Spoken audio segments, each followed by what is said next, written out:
अस्सलाम वालेकुम नाज़रीन, मैं कुरतुलैन खुशामदीद करती हूँ आपको यहाँ जहाँ दुनिया के कई रंग एक जगह आबाद हैं। मैं बात कर रही हूँ कॉस्मोपॉलिटन की। ये शो पाकिस्तान के 3 शहरों के ताज़ा तरीन अहवाल के साथ आपको रखेगा मुकम्मल बाखबर।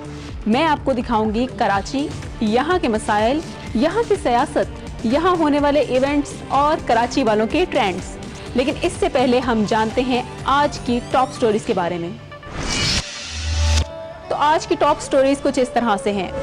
आईजी सिंध की तब्दीली का इशू फिर जोर पकड़ गया। वफाक और सिंध हुकूमत आमने सामने आ गए। कराची में सैकड़ों झोपड़ियां जलकर खाकस्तर, दर्जनों घराने बेघर हो गए। पाकिस्तान के ट्रक आर्ट के दुनिया में चर्चे, जापानी कौंसल खाने की भरपूर पजीराई। और कराची में अगले हफ्ते से सर्दी फिर गलगार करेगी, शहरी तैयार हो जाएं। कराची वालों के लिए आईजी सिंध की तब्दीली का मामला नया नहीं। इस इशू पर पहले भी कई बार बहस मुबाहिसे हुए, सियासी गर्मा गर्मी हुई और मामला अदालत तक जा पहुंचा।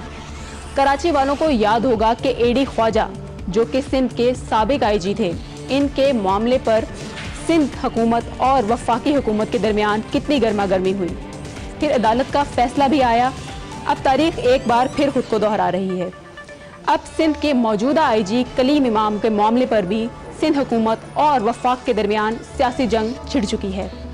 वफाक कलीम इमाम को बतौर आईजी सिंध में देखना चाहती है, लेकिन सिंध हुकूमत कलीम इमाम को हटाने पर कमर बस्ता है।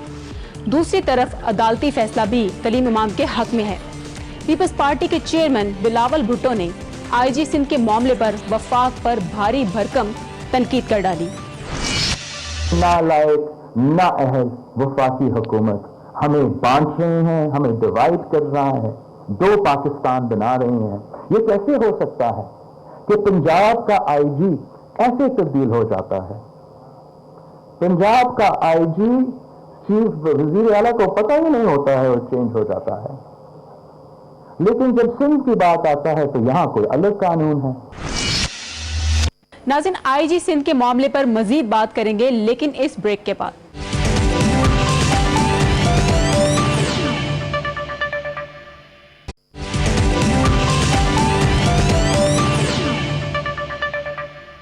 आईजी सिंध की तैनाती का मामला हमेशा ही सिंध हुकूमत और वफाक के दरमियान चपकलिश का बायस रहा है। आगे देखते हैं इस हवाले से ये रिपोर्ट।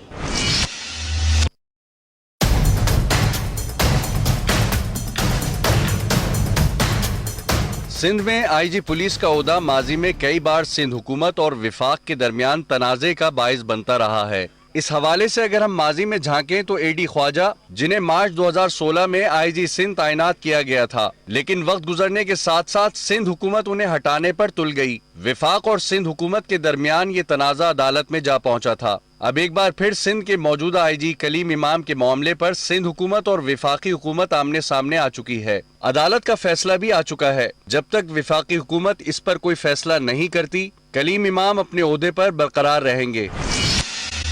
जी तो नाज़रीन, रिपोर्ट आपने मुलाहिजा की। अब इसी पर बात करने के लिए हमारे साथ मौजूद हैं पाकिस्तान पीपल्स पार्टी के सरदार अहमद। उनसे जानते हैं कि वो इस मामले पर क्या कहते हैं।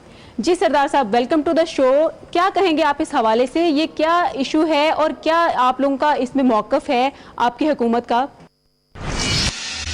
पूरे पाकिस्तान के अंदर आईजी चेंज होते हैं, केपीके के आईजी चेंज होते हैं, पंजाब के 4 से 5 आईजी इस वक्त तक चेंज हो चुके हैं इन 18 महीनों में।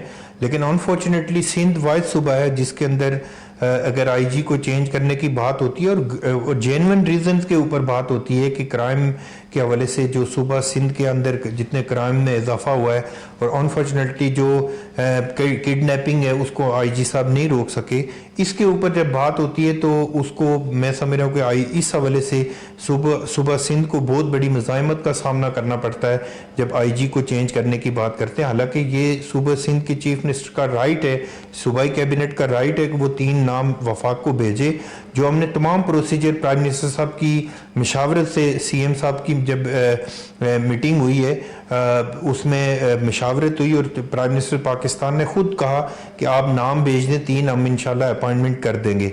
और मुझे अब भी पाकिस्तान पीपल्स पार्टी और हमारी सूबाई गवर्नमेंट इस चीज़ पे बिलीव करती है कि जो इमरान खान साहब ने कहा वो उस पर अमल करेंगे और इमरान खान साहब जब मुल्क के अंदर वापस आएंगे तो इंशाल्लाह आईजी का मसला रिजॉल्व हो जाएगा। बहुत बहुत शुक्रिया सरदार अहमद साहब। अब जरा जान लेते हैं वफाक का मौकफ। हमारे साथ मौजूद हैं टेलीफोन लाइन पर हलीम आदिल शेख साहब। सर, प्रोग्राम में आपको खुशामदीद कहेंगे। आईजी सिंध के तकर्री के मामले पर क्या लग रहा है आपको, आपकी हुकूमत का अब नेक्स्ट क्या स्टांस है? ये फेडरल गवर्नमेंट का अख्तियार है कि किन 3 नाम भेजने का है, 4 नाम भेजने का अख्तियार उनका है। दूसरा, फेडरल गवर्नमेंट ने इनको जवाब दे दिया 17 तारीख को 16 को उन्होंने लिखा कि जी आप किसी को चार्ज आप नहीं दे सकते। उसके बाद हाई कोर्ट ने सिविल सोसाइटी की जाने से केस हुआ। उस केस में इनके एडिशनल एडवोकेट जनरल ने कहा कि जी हम किसी किस्म की कोई without consultation of federal government हम कोई इनको नहीं हटाना चाहते, हम कुछ नहीं कार्रवाई नहीं कर रहे। दूसरे दिन वज़ीर आला साहब ने खत लिख दिया एस्टेब्लिशमेंट डिवीजन को, प्राइम मिनिस्टर साहब को, और सेक्रेटरी सर्विसेज एस्टेब्लिशमेंट डिवीजन को खत लिख दिया कि ये 3 नाम है हमारे और आप चेंज कर दें ये। और उसके बाद सबसे अफसोसनाक सूरत हाल जो असम्बली में तकरीर की वज़ीर आला सिंध ने, जिस अंदाज से इल्जामात लगाए गए, जो लैंग्वेज इस्तेमाल की कि तुम्हें सबक सिखा देंगे, तुम्हें देख लेंगे, ये किसी सूबे के चीफ एग्जीक्यूटिव की जबान नहीं होनी चाहिए थी। तो फेडरल गवर्नमेंट वही जो आइन कानून रूल्स कहता है उसके मुताबिक जब भी तब्दील करना होगा रूल्स के मुताबिक वो देखेंगे, लेकिन गैर कानूनी तरीके से अगर कोई ख्वाहिशात का इजहार करके ख्वाहिशात की तकमील हमारे कंधे पर रखकर कोई बंदूक चलाना चाहेगा तो वो हम नहीं चलें। बहुत बहुत शुक्रिया। पाकिस्तान तहरीक इंसाफ से हलीम आदिल शेख साहब हमारे साथ मौजूद थे। अब बढ़ेंगे अपनी अगली खबर की जानिब और बात करेंगे कराची के इलाके 3 हट्टी में गुज़श्ता दिनों भड़कने वाली आग के बारे में। झोंपड़ियों में लगने वाली इस आग ने कितने खानदानों से इनकी घरों की छतें छीन ली। कराची में गुज़श्ता दिनों झोंपड़ियों में अचानक आग भड़क उठी। एक झोंपड़ी में लगने वाली आग ने देखते ही देखते अपने आसपास मौजूद सैकड़ों झोंपड़ियों को लपेट में ले लिया और सब कुछ जलकर खाक कर दिया।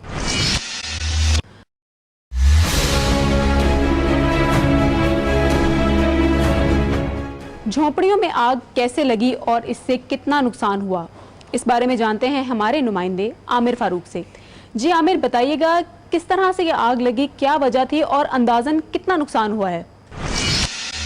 देखिए, इस वाक़े को चूंकि मंगल की ये शब का वाक़या है, बहुत ज़्यादा देर की आग नहीं थी, लेकिन आग ने बरसों से वहाँ झोपड़ियों में मुक़ीम तकरीबन 200 से ज़ायद झोपड़ियाँ थी, जिसमें एक अंदाजे के मुताबिक अगर सैकड़ों अफराद मुक़ीम थे तो उनकी जो तमाम सामान था, जो झोपड़ियाँ थी, वो जला के राख कर दिया। सवाल यह है कि अगर आप पूछें कि वजह क्या थी तो ये जानना बहुत ज़्यादा मुश्किल है। लोगों से वहाँ जो बातचीत हुई वो कहते हैं कि कोई कहता है कि ये इत्तफाकी हादसा नहीं है, लेकिन ज़्यादातर लोग उसको इत्तफाकी हादसा भी कर रहे हैं। एक साहब ये दावा भी करते हैं कि उनकी बेटी दिया जला रही थी, वो दिया गिरा और वो झोपड़ी को आग पकड़ी। और चूंकि हवा का उन दिनों कराची में बहुत ज़्यादा दबाव था, बहुत ज़्यादा तेज़ हवा चल रही थी, जिसकी वजह से आनन फानन वो आग फैलती चली गई और लोगों को अपना सामान निकालने का मौका ही नहीं मिला। जी बहुत बहुत शुक्रिया आमिर फारूक, आपने हमें आगाह किया। नाज़रीन, इसी पर बात करते हैं। हमारे साथ इस वक्त मौजूद हैं पाकिस्तान तहरीक इंसाफ से डॉक्टर आमिर लियाकत हुसैन। जी आमिर लियाकत साहब, प्रोग्राम में आपको खुशामदीद कहूँगी। आप ये बताइए, आप भी वहाँ पर गए हैं जहाँ पर झोंपड़ियों पर आग लगी है, आपने क्या देखा, अंदाजन कितना नुकसान हुआ है? और दूसरा ये बताइए, हुकूमत इन लोगों के लिए क्या करने जा रही है, किस तरह के इंतजामात या इनके रिलीफ के लिए हुकूमत क्या करेगी?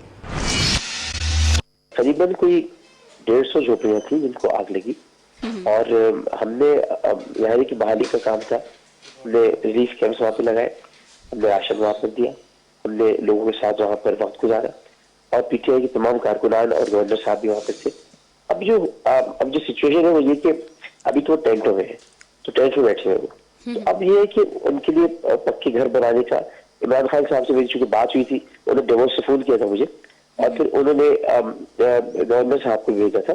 तो हम वहाँ पर पक्के घर इस तरह बनाएंगे कि जो शेल्टर होम्स है, जो खान साहब का प्लान है, मंसूबा है, उसके तहत इनको पक्के घर दिए जाएंगे।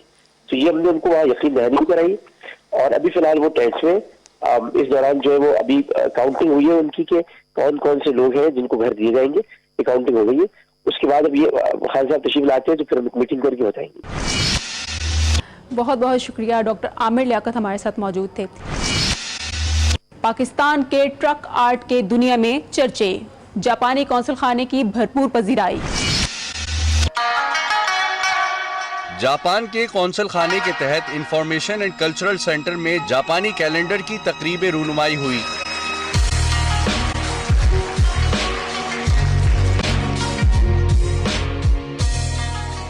इस तकरीब का आगाज ट्रक आर्ट के लाइव शो से किया गया। इस आर्ट को जापान में मुतारिफ करवाने का सेहरा तारिक खान के सर जाता है। आर्टिस्ट तारिक खान ने ट्रक आर्ट के इस मुनफरिद फन को फूल पत्तियां बनाकर इसको 4 चांद लगा दिए। हमारा ये अपना आर्ट है, पाकिस्तान का, ये हमारा अपना बनाया, किसी का लिया हुआ नहीं है, क्योंकि ये हमने किसी फाइन आर्ट तो दुनिया में मिल जाएंगे, आपको ट्रक आर्ट अपना पाकिस्तान में मिलेगा और ये पाकिस्तान की पहचान बना हुआ है इस टाइम पे पूरी दुनिया में। तो ये अभी हमने पाकिस्तान और जापान फ्रेंडशिप के हवाले से, ये उनकी आँखें जापानीज, ये हमारा पाकिस्तानी साइडों पे आर्ट हो रहा है, उस हिसाब से हम लोग काम कर रहे हैं। तकरीब में मौजूद शुरका ने तारिक खान के फन को खूब सराहा। इन कैलेंडर्स में जापान के बेहतरीन मकामात और रोजमर्रा जिंदगी की खूबसूरत अक्कासी की गई है। तकरीब में जापान के कौंसल जनरल समेत अहम शख्सियात ने भी शिरकत की। हमारा तो मकसद ये है कि हम पाकिस्तान और जापान के दरमियान सकाफती रवाबित को मजीद बढ़ा रहे हैं और मजीद बढ़ाएं। तो ये एक कदम है उस तरफ। जब मैं इधर आया था सन 1985 में आया था सबसे पहले, उस वक्त से आपकी सड़क में यानी ट्रक चलती थी, उसी में ट्रक आर्ट नज़र आ रही थी। तो ये बड़ा रंगारंग है और बड़ा अच्छा लगा। इस तरह की सरगर्मियाँ जारी रखने से मेरा अंदाज़ा है आहिस्ता आहिस्ता दोनों मुल्क के दरमियान आगाही भी बढ़ेगी और तारकात भी फासला है नज़दीक हो जाएगा।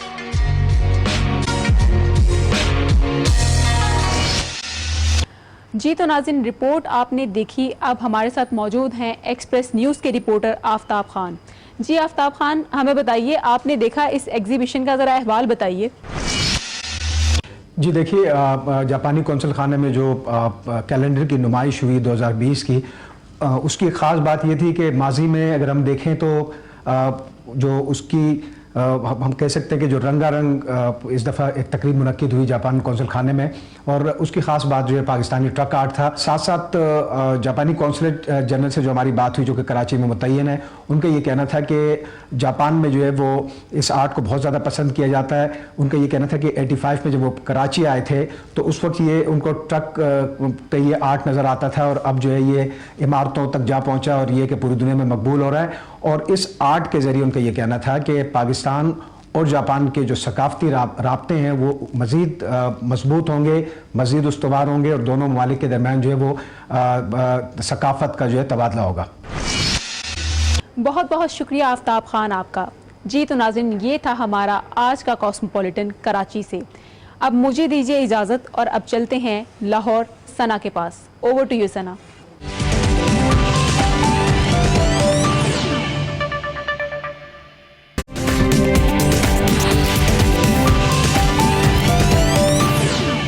अस्सलामुअलैकुम, मैं हूँ सना ताहिर। कॉस्मोपॉलिटन की एक और एपिसोड के साथ, लाहौर के ताज़ा तरीन अहवाल के साथ आपके साथ मैं हाजिर हूँ। नाज़रीन, जोश और वलवले से भरपूर T20 सीरीज़ का मेला शहर लाहौर में सज चुका है। We want cricket back in our country. 12 साल बाद वो लोग आ रहे हैं हमारे मुल्क में, तो एक बहुत खुशी महसूस हो रही है कि अच्छी बात है, लोग अब यहाँ आना शुरू हुए हैं। सकाफी स्टेडियम के अंदर मैच हो रहा है, उसी जगह पे मैच हो रहा है, उसी रास्ते से हम स्टेडियम के अंदर जाएंगे जहाँ से इंटरनेशनल क्रिकेट बंद की गई थी। जिंदा दिलाने लाहौर ने 12 साल बाद पाकिस्तान का दौरा करने वाली बांग्लादेशी टीम को भरपूर रिवायती अंदाज में खुशामदीद कहा और कज़ाफी स्टेडियम में भरपूर अंदाज में शिरकत करके दुनिया को बता दिया कि पुरअमन पाकिस्तान में आलमी क्रिकेट के इनेकात में अब कोई रुकावट नहीं है।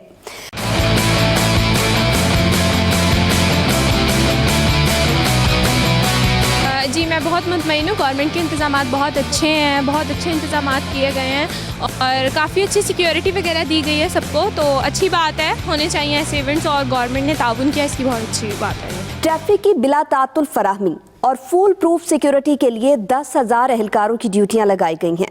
मैचेस के इनेकात के दौरान स्टेडियम तक रसाई और गिरदोनवाह में ट्रैफिक मामलात रवा रखने के लिए 1600 ट्रैफिक वार्डन्स ड्यूटीज पर मामूर होंगे। लाहौर की मरकजी शाहराहें जिनमें मॉल रोड, जेल रोड और कैनाल रोड शामिल हैं, दो तरफा ट्रैफिक के लिए खुली रहेंगी, जबकि घबराने की ज़रूरत नहीं है। अगर आपको फिर भी ट्रैफिक में किसी किस्म की दुश्वारी पेश आती है तो आप ट्रैफिक पुलिस की जानिब से बनाई गई रास्ता ऐप से भी रहनुमाई ले सकते हैं। इसी पर बात करने के लिए हमारे साथ स्पोर्ट्स जर्नलिस्ट मौजूद हैं, उनसे मजीद जानेंगे। कहिएगा कि T20 मैचेस के लिए ट्रैफिक पुलिस की जानिब से जो इकदामात और इंतजामात किए गए हैं, आप किस कदर मुतमईन हैं इनसे? एक्चुअली ये जो ट्रैफिक के जो बाकायदा रूट्स बनाए गए हैं, ये तो पहले से प्लान होता है और उसमें ये करते हैं कि पहले ही बता दिया जाता है कि यहाँ पे जो है वो जो अपनी जो भी शायकीन क्रिकेट है जिन्होंने मैच देखने के लिए आना है, उनके लिए पार्किंग स्टैंड्स बन जाते हैं। तो अगर रूट्स को फॉलो किया जाए तो थोड़ी दिक्कत से भी बचा जा सकता है। साथ ही साथ जो शहरियों के लिए परेशानी की, जिस तरह से मैंने पहले भी बात की थी कि थोड़ा सा मसला जो है वो आम शहरियों के लिए ज़्यादा है यहाँ पे, क्योंकि इंतजामात बहुत मौसर हैं, बड़े अच्छे इंतजामात किए हैं। तो यहाँ जो देखने आ रहे हैं शायकीन क्रिकेट, तो उनके लिए इतना मसला नहीं है।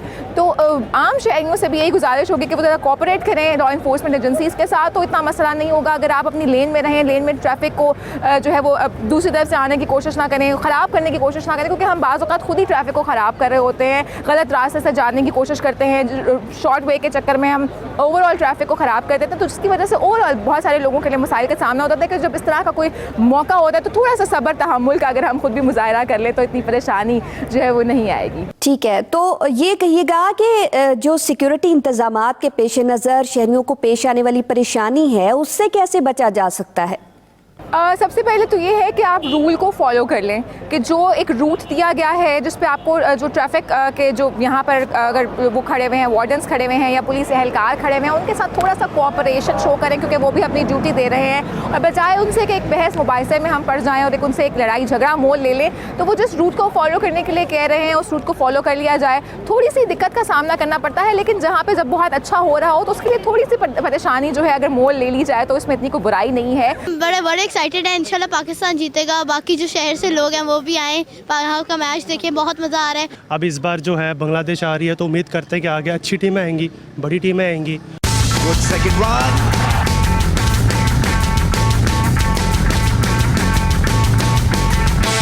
तो नाज़रीन, लाहौर में सिक्योरिटी की सूरत हाल से मुतालिक रिपोर्ट आपने जानी। आगे बढ़ेंगे, अगली स्टोरी का रुख करेंगे। तो शहर लाहौर में खेलों के आलमी मेले के साथ साथ एक अदबी मेला सिर्फ बच्चों के लिए चिल्ड्रन लाइब्रेरी कम्प्लेक्स लाहौर में भी सजाया गया।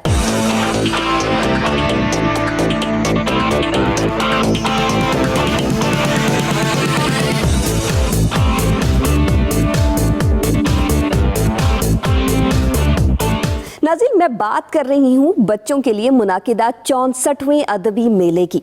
2 रोज़ा इस अदबी मेले की सबसे ख़ास बात ये थी कि इसमें लाहौर के करीबी अजला कसूर, फैसलाबाद, गुजरात और शेखुपुरा के स्कूलों से तकरीबन 30,000 बच्चों ने शिरकत की। इस मेले में 80 मुख्तलिफ नौइयत के सेशंस, जिनमें पपेट शोज़, साइंसी एक्टिविटीज़, स्टेट बैंक की जानिब से क्वींस की नुमाइश, दास्तान गोई, कदीम तहजीब हड़प्पा के बर्तनों और सबसे दिलचस्प पहलू एनिमेशन पर मबनी अलिफ लैला की कहानियों पर मुश्तमिल किताब बस की सैर शामिल थी। जी हाँ नाज़रीन, बच्चों के लिए 64वें अदबी मेले के कामयाब इनेकाद पर बच्चों की समाजी तरबियत, अदब के फ़रोग, लड़कियों की तालीम के फ़रोग के साथ साथ ऐसी दूसरी अदबी तहरीकों और नज़रियात के फ़रोग में भी मददगार है।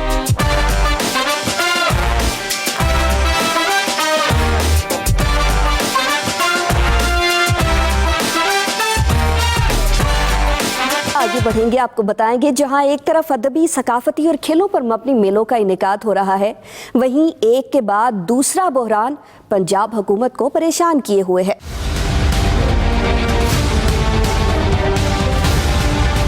रही सही कसर पंजाब फूड अथॉरिटी ने रवा माह मॉडल टाउन में रिहाइश पजीर मुस्लिम लीग नून की मेंबर सूबाई असेंबली अज़मा बुखारी के घर के सामने आटे के 40 थैले भिजवाकर पूरी कर दी। मेरे घर तक पहुंचे, अब ये आए ना सारे साहब मुझसे करे मेरे खिलाफ ये बकवास क्यों की है? वो थैले रख के मेरे आपने ख्वाहिश का इज़हार किया बार-बार, इतना आपको मेरी ख्वाहिश में बैठ के बार-बार आपने आटा मांगा, आपको आटा नहीं मिल रहा, झूठ बोल रही है, आपको आटा नहीं मिल रहा। आज जब आटा पहुंचा तो उसके बाद आपको इतराज शुरू हो गया। बकवास तो आप कर रहे हैं, बकवास आप कर रहे हैं। मेरे घर पे आटा नहीं था, मैं आज भी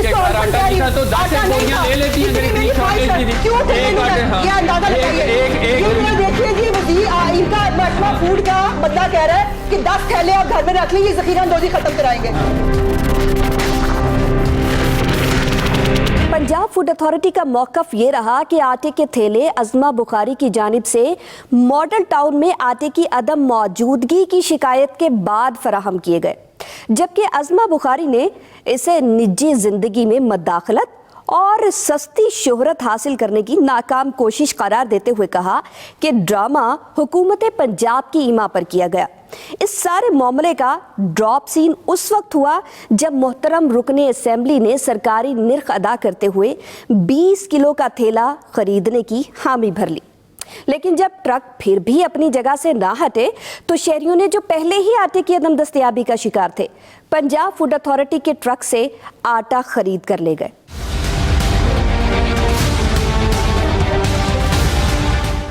लाहौर के अवाम अभी आटे के बहरान की चक्की में पीस ही रहे थे कि एक अजीब वाकया रुनुमा हो गया। हुआ कुछ यूं कि एलडीए की बिल्डिंग में वन विंडो ऑपरेशन के लिए बनाया गया नादरा काउंटर अपने इफ्तिताह के पहले ही रोज काम करना छोड़ गया, जिससे शहरियों का कीमती वक्त ज़ाया होने से उनको शदीद दुश्वारी का सामना करना पड़ा। एलडीए में काउंटर के क़याम का मकसद शहरियों की जायदाद के मामलात निपटाने के लिए नादरा से बायोमेट्रिक तस्दीक और ऑनलाइन डेटाबेस का हुसूल था, लेकिन पहले ही रोज़ सिस्टम के ऑफलाइन हो जाने की वजह से शहरियों को सहूलत की बजाय तकलीफ का सामना करना पड़ा, जिसकी शहर लाहौर के बासियों ने भरपूर शिकायत भी की। लेकिन नाज़रीन, अब उम्मीद की जानी चाहिए कि मुस्तकबिल में नादरा और एलडीए मिलकर मरबूत निज़ाम तश्कील देंगे ताकि शहरियों को आइंदा ऐसी किसी परेशानी से बचाया जा सके।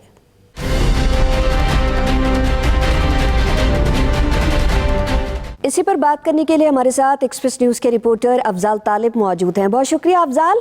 कहिएगा कि एलडीए वन विंडो काउंटर पर लगाया गया नादरा का इकलौता तस्दीकी निज़ाम पहले ही दिन क्यों नाकाम हो गया? एलडीए की ना तजर्बाकारी की वजह से ये सिस्टम बैठ गया, चूँकि सिस्टम तो लगाया था इस मकसद के लिए कि ताकि एलडीए जो कि बदनाम में ज़माना इस हवाले से बड़ा मशहूर है कि वहाँ फ्रॉड के हवाले से बेशुमार शिकायतें, चूँकि ये नादरा का सिस्टम लगाने की वजह से ये ताकि फ्रॉड का सिलसिला रुक सके। लेकिन चूँकि एलडीए ने सिस्टम तो लगा दिया, लेकिन एलडीए के जो मुलाजमीन थे उनको ट्रेनिंग ही नहीं दी जा सकी, जिसकी वजह से जब सिस्टम उनके हैंड ओवर किया गया तो सिस्टम वो चला ही नहीं सके। तो क्या नादरा तमाम सार्फिन को तस्दीकी अमल की सहूलत देने की कैपेसिटी रखता है? बिल्कुल सना, एक्चुअली सूरत यह है कि अभी जो है इलेक्शन कमीशन की जानिब से भी तस्दीक के हवाले से नादरा पर जो है मुख्तलिफ सवालिया निशान तो आ ही रहे हैं, लेकिन चूँकि एलडीए में भी चूँकि अभी ये पहली मरतबा ये सिस्टम जो है वो लगाया गया, जिसकी वजह से दुश्वारियाँ भी का सामना भी पेश करना पड़ा है। लेकिन मेरा ख्याल है कि जो है अब बाकायदा एलडीए और जो है नादरा एक पेज पे है, ये सिस्टम इंशाल्लाह ताला जो लगता है कि वो सिस्टम को बहाल करने में कामयाब हो जाएंगे और ये ताकि जो फ्रॉड का अमल है वो ठीक हो जाएगा। तो नाज़रीन, सर्दियों का मौसम किसी को पसंद हो या ना हो, ठंड में चाय हर किसी को पसंद होती है। चाय की चाह में लिपटी दोस्तों की महफिल का मज़ा दोबाला करने के लिए आजकल लाहौर के मुख्तलिफ रेस्टोरेंट्स में तंदूरी चाय पीने का रुझान बढ़ता जा रहा है।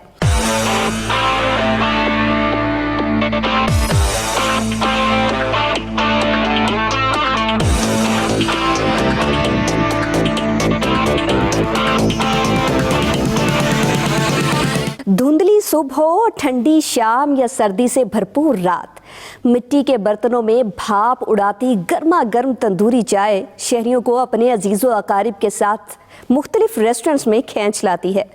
रिवायती चाय के साथ मिट्टी के बर्तनों का इंतजाज किया जाए कि जायके का मज़ा दोबाला करती है या ये सिर्फ चाय की महफिल में एक नए अंदाज का इजाफा है? नहीं यार, बाहर के मुल्कों में जिस तरह कॉफ़ी चलती है, चाय हमारा लोकल एक प्रोडक्ट है और आहिस्ता आहिस्ता लाहौर में ये रुझान जो है बढ़ता चला जा रहा है। मौसम भी सूट करता है तो लोगों को बाहर बैठने का दिल भी करता है और ये एक अच्छी चीज़ है जिसके ऊपर बैठ के गपशप लगती है। यहाँ की तंदूरी चाय बहुत मशहूर है तो इसलिए पीने आए हैं। इनकी जो चाय का टेस्ट है वो भी बहुत डिफरेंट है और यूनिक है। इसका टेस्ट बड़ा अच्छा है और इस तरह की वैरायटी बहुत कम मिलती है, लेकिन ये चीज़ की कमी है, इसका रेट बहुत ज़्यादा है।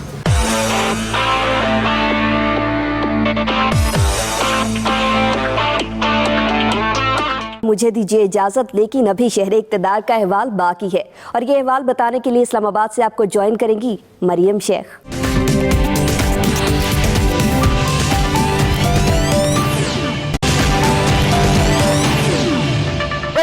नाज़रीन अस्सलाम वालेकुम, मैं हूं आपकी होस्ट मरियम शेख। कॉस्मोपॉलिटन इस्लामाबाद के इस हफ्ते की खास खबरों के साथ। तो सबसे पहले नजर डालते हैं एक तशवीशनाक खबर पर।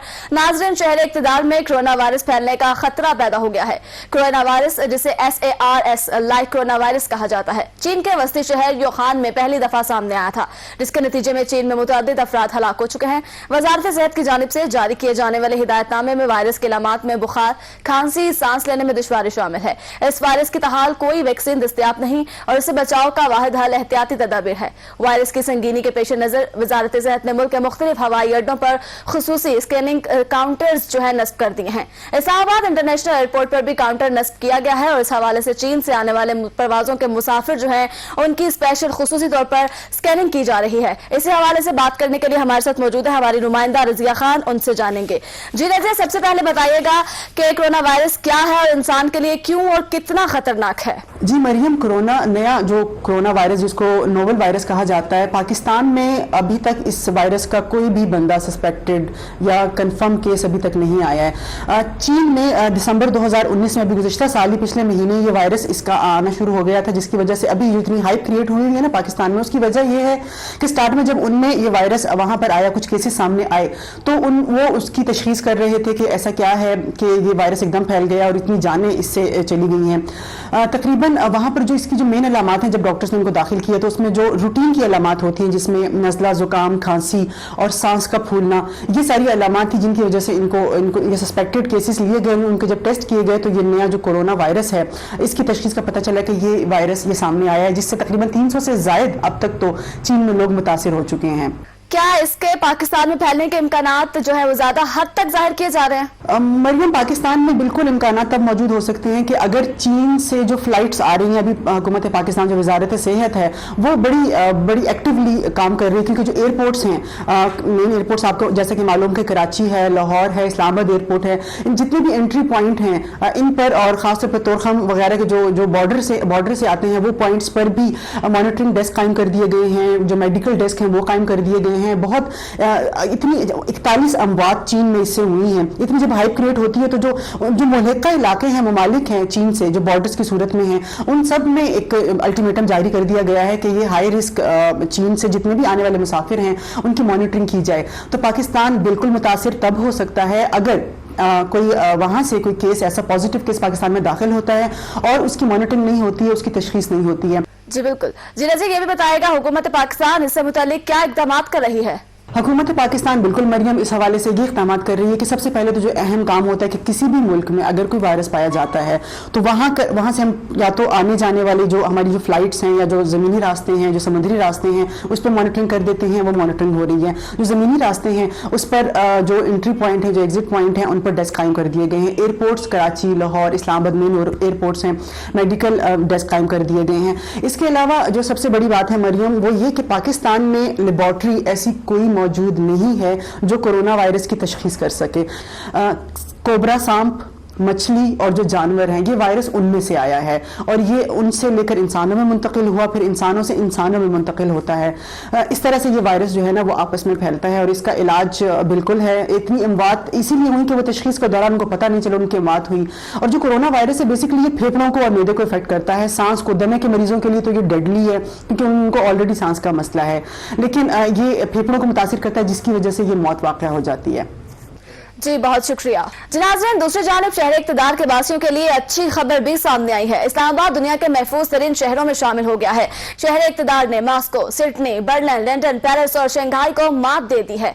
वर्ल्ड क्राइम इंडेक्स की जानिब से जारी की गई नई रैंकिंग में 69 दर्जा बेहतरी के बाद इस्लामाबाद 301 नंबर पर पहुंच गया है। इस्लामाबाद में क्राइम इंडेक्स कम होकर 63 से 28 की सतह पर पहुंच गया है।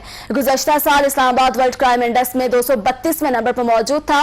शहर इक़्तिदार महफूज तरीन होने के हवाले से दुनिया के कई बड़े शहरों को पीछे छोड़ता हुआ आगे बढ़ गया है। जराइम की शरह में 4% कमी के साथ वफाकी दारुल हुकूमत दुनिया के महफूज तरीन शहरों में शामिल हो गया है। दुनिया भर के 374 शहरों में यह सर्वे किया गया और इसके बाद बैनुल अक़वामी इदारे नीबो की जानिब से भी यह सर्वे किया गया है और जबकि IG इस्लामाबाद की जानिब से शहर को मजीद महफूज बनाने का आदा भी किया गया है। इस पर बात करने के लिए मेरे साथ मौजूद है लेक्चरर सिद्रा अख्तर, उनसे जानते हैं। जी सिद्रा, बताइएगा यह सर्वे गैर मुल्की सियाहों और कारोबारी अफराद के लिए कितना फायदेमंद है?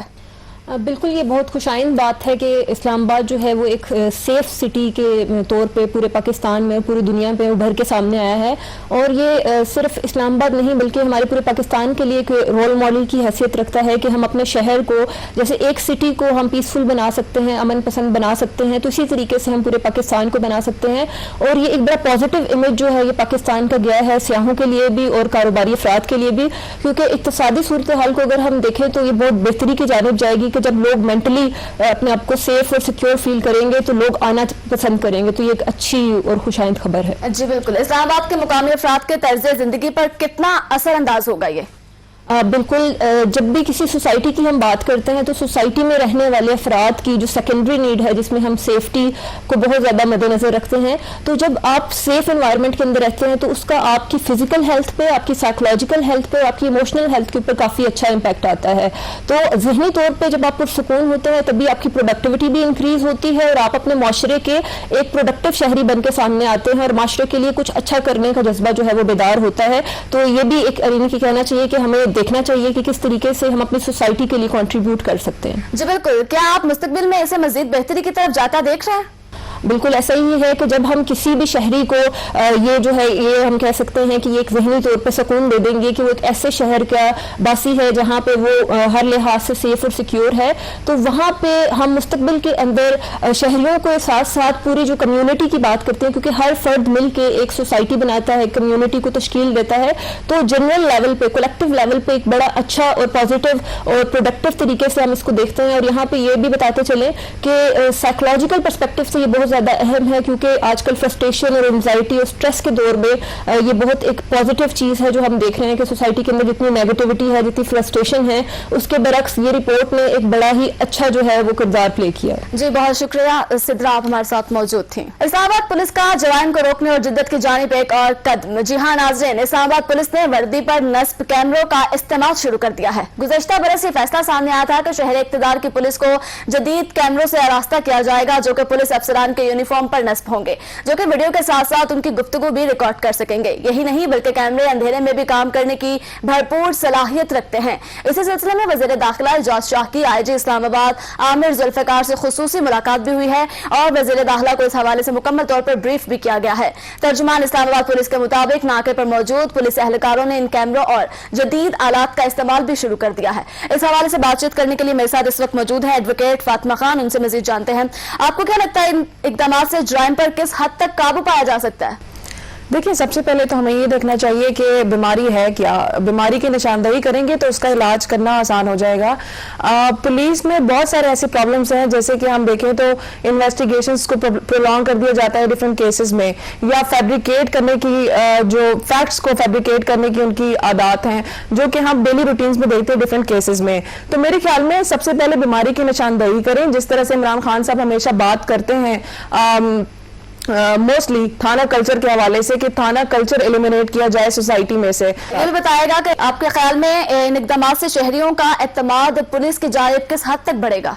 हमने पुलिस को बहुत पोलिटिसाइज किया हुआ है, उसको डी पोलिटिसाइज करें सबसे पहले। कैमरे तो नष्ट कर देंगे हम, लेकिन जब तक हम उसको डी पोलिटिसाइज नहीं करेंगे, उनके ऊपर कोई जिस तरह से ऊपर से उनको ऑर्डर्स आ जाते हैं जारी, जिसकी वजह से वो इन्वेस्टिगेशन में प्रॉब्लम करते हैं या केस टू केस डिफरेंट अपना एक पावर को अब्यूज करते हैं, तो मेरे ख्याल में जब तक वो नहीं करेंगे तो कोई फायदा नहीं होगा और लोगों का एतमाद भी तब तक बहाल नहीं होगा, क्योंकि लोग तो तब तक घबराते रहेंगे हर केस में जब तक पुलिस का रवैया जो है वो लोगों की तरफ ठीक नहीं होगा। जी बहुत शुक्रिया आपका। हमारे साथ फातिमा खान जो है वो मौजूद थी।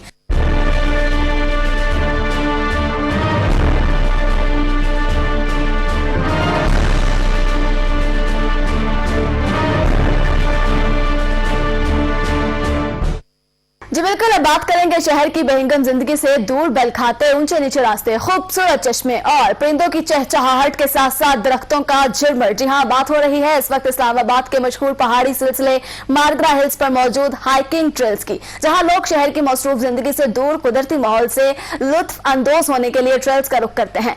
ट्रेल पर जगह जगह लकड़ी के बेंचेस और चट्टानें मौजूद हैं, जिन पर बैठकर न सिर्फ सिस्ताया जा सकता है बल्कि परिंदों की चहचहाहट से महसूस भी हो सकते हैं, जो अब शहर के शोर में कहीं गुम सी गई हैं। ये सब इस्लामाबाद की ट्रेल 5 की 5 की खुसूसियात, जहां इस्लामाबाद के शहरी बड़ी तादाद में आते हैं।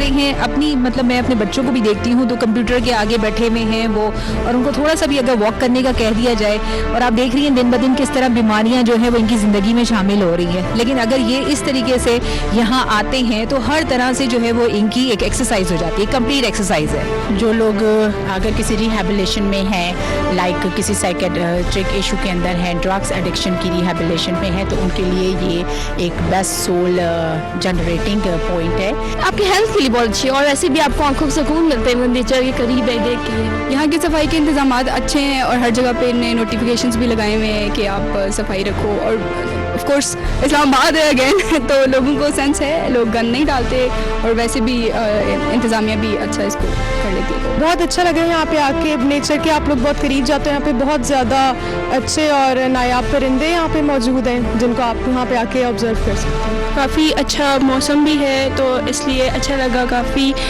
जो है हमने वॉक वगैरह की है यहाँ पर। और इसी के साथ कॉस्मोपॉलिटन से हमें इजाजत दीजिए, अगले हफ्ते फिर मुलाकात होगी। अल्लाह निगहबान।